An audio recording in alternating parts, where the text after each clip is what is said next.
Good day everyone, I am Cadet Mishi Puman Mabayang Angel C, and this is my video presentation about the case of NFD International Manning Agents and ANS Volcanos Oslo petitioners versus National Labor Relations Commission Jose I.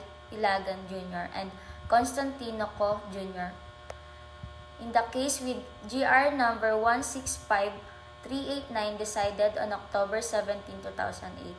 The Supreme Court of the Philippines dealt with a dispute between NFD International Manning Agents and ANS Volcanos Oslo and the National Labor Relations Commission, along with Jose I. Ilagan Jr. and Constantino Co. Jr. Here's a brief overview of the case. Jose I. Ilagan Jr. and Constantino Co. Jr. were employees of ANS Volcanos Oslo, a Norwegian shipping company. They were recruited by NFD International Manning Agents for deployment on a vessel. After a dispute arose regarding their employment and termination, the employees filed a complaint against their employer and the Manning Agency. The main issue in this case was whether the employees were wrongfully dismissed and entitled to monetary claims such as separation pay, damages, and other benefits. The Supreme Court upheld the NLRC's decision, affirming the employees' right to receive their claims. The court found that the NLRC's decision was consistent with the evidence and the applicable labor laws. The case is significant in labor law as it reinforces the principles regarding employee rights, especially concerning wrongfully termination and the obligations of manning agencies and employers in the maritime industry. Applying the consequentialist framework to this case involves evaluating the outcomes of the decision. The decision should ensure fair treatment and compensation for the employees, which promotes justice and upholds labor rights. Consider the impact on all parties' employees, the manning agency, and the shipping company.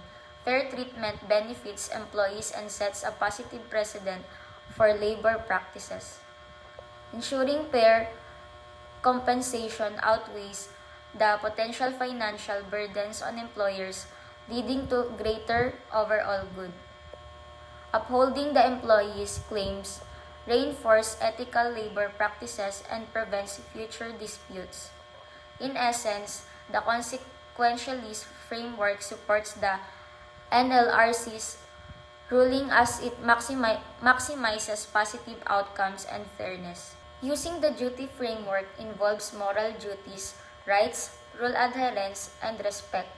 The employer and manning agency must fulfill their duty to treat employees fairly and honor their contractual obligations.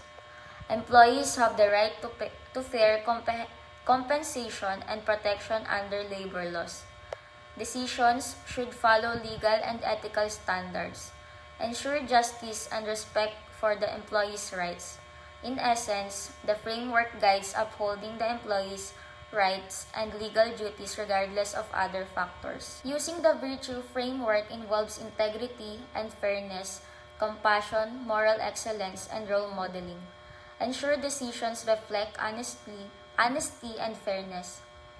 Show empathy for the employee's situation. Uphold high ethical standards. Set a positive example for ethical behavior. In essence, the framework emphasizes making decisions that demonstrate virtue and respect for the employees.